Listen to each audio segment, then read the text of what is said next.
Hey guys, Saturday I installed this aluminum tank in the back of my Ram 2014, and I'm also adding a pump and a hose and nozzle because I'm going to use it for possibly two different things. Either diesel fuel on camping trips and stuff, but I'm also going to use it to refill my airplane. And by the way, I've had some people ask about, well, where can we see some of your airplane videos? Well, I've got this other channel. I'm gonna put it in the links in the bottom. It's kind of a catch-all thing. It's pretty stupid, but it's got some airplane stuff. It's got just a little bit of everything. I'm about 200 subscribers short of actually making a buck on it. So if you want to help me out, just subscribe to it.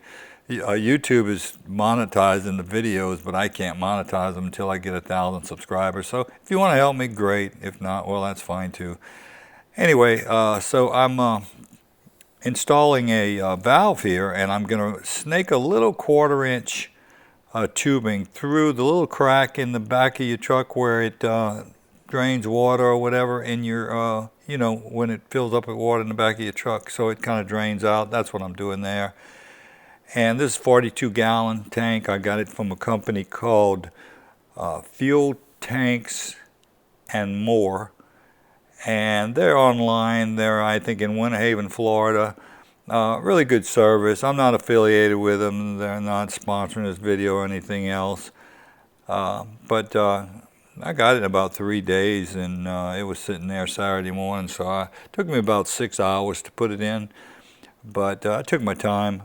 You young guys could do it in about half that time.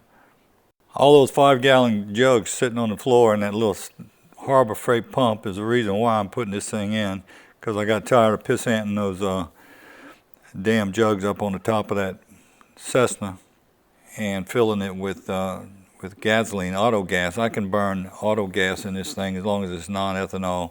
It's unleaded non-ethanol. Saves me about $3.50 a gallon. But even with diesel, you can kind of shop prices with diesel too. So I think it'll pay for itself in not too long a period of time. The whole rig up cost me $1,150. So you can see there where the old man's measuring things and making sure he's got it in the right place. I drilled one hole on each side, which is very painful, I have to admit. 3/8 inch hole just to bolt it down. I'm not going to put two on each side. I don't see it where it's necessary. This is 42 gallons, and it's not going to weigh that much. 3/8 bolts will hold it fine. This is the pump itself right here that I'm unpacking. The pump is from GPI, Great Plains Industries. It's very well known. It's probably the most common pump that people install. Very high quality. You can see it there. I also added a filter just to make sure that I don't pump any trash. So I got the tank bolted down. On that left side there, I had to be careful because my diesel fill lines and your DEF and the vent line is right there pretty much underneath where I was drilling. So I put a piece of plywood under there just in case my drill bit kind of punched through real fast, But there's plenty enough clearance, so I'm not worried about it now that I've got it bolted in place and everything. The other side was simple. It was no interference at all. And there's a pump there. I installed the little dip tube, the suction tube there. You can see, just hand tighten it, put some Teflon on it. And it's telescopic, so it'll fit any tank. It doesn't matter. And it just, once you put it in place, it goes all the way to the bottom. You can see that little groove, the little cutouts right at the top. That's where the suction's going to be at. So you'll leave a couple of gallons probably in the tank always, because it's not going to suck right off the bottom. So I got it tightened down there, and you can see I'm installing it. The only thing you really got to watch for when you're fooling with aluminum and pipe threads is, pipe threads are tapered thread, and it goes in pretty easy with Teflon, so you don't want to get cranking too much and bust one of those fittings. That would be the worst thing that could happen probably. Leave it looser than tighter if you need to, and you can always tighten it up. And yeah, the guy videoing this thing. Didn't have his camera focused right there. I think I'm going to go ahead and fire him. That'd be me. The filter comes with the nipple, everything you need to attach it. It's all 3/4 inch, so there's no reducers or anything, bushings or anything you need, crossovers, whatever. It all comes together really nicely.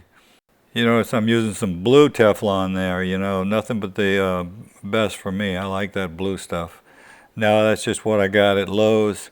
It's supposed to be more resistant to petroleum products and stuff. I don't know about that. We've always used the regular white cheap stuff that you buy, that you've always bought. I don't know why I think it's just a kind of a sales pitch thing because it's all resistant to petroleum.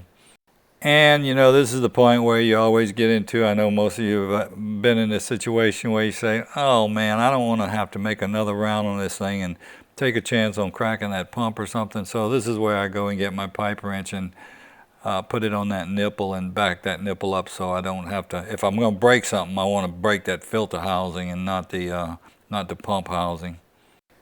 And so it's all working out good. I'm adding the filter. The filter comes with the filter adapter. It's about $50.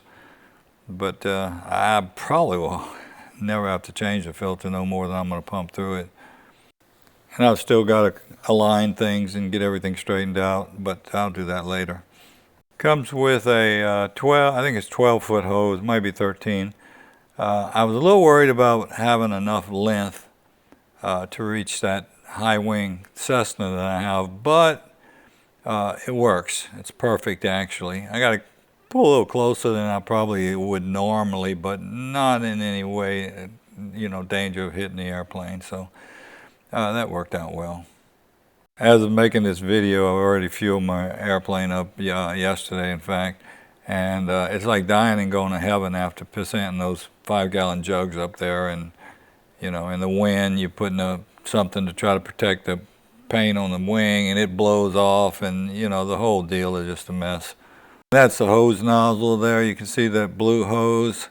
Got a nice long nozzle. It's a self shut-off and a 3/4 inch hose, which is really nice because for you guys that are familiar with these aviation self-service pumps, what a nightmare those things are. Those hoses must be an 1.5 inch diameter at least. They geared up to where they will pump. I don't know what the flow rates on those things are, but some of these airplanes that pull in there have a lot of capacity.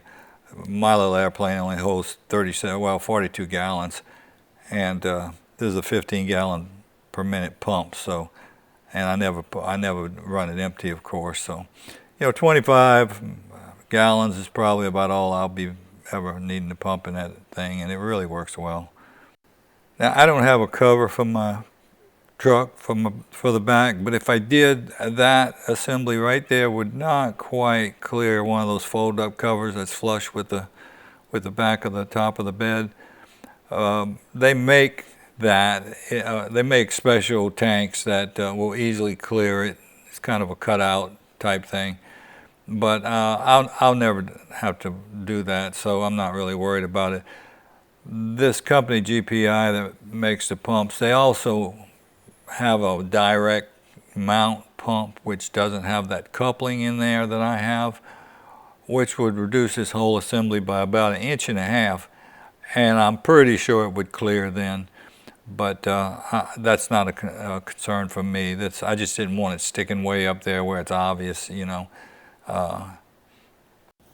As I mentioned, this tank may be used for both gasoline and diesel, but right now I'm looking at probably just gasoline. If I did use it for diesel, I would really need to flush it out really well with gasoline before I, put it in my airplane. But in fact, what I did on this is I put about 5 gallons in it and drove around, let it slosh around, make sure that, I got most of the trash out and then drained it out, and I'll use it in my lawnmower or something. I appreciate you guys watching my video. And I would appreciate if you subscribe to my other channel. Even if you don't watch it, just subscribe to it if you want to help me out.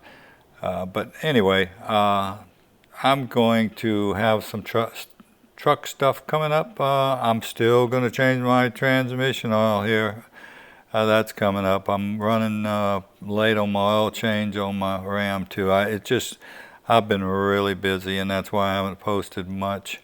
But I appreciate you. I really appreciate you guys watching my videos, and until next time, adios.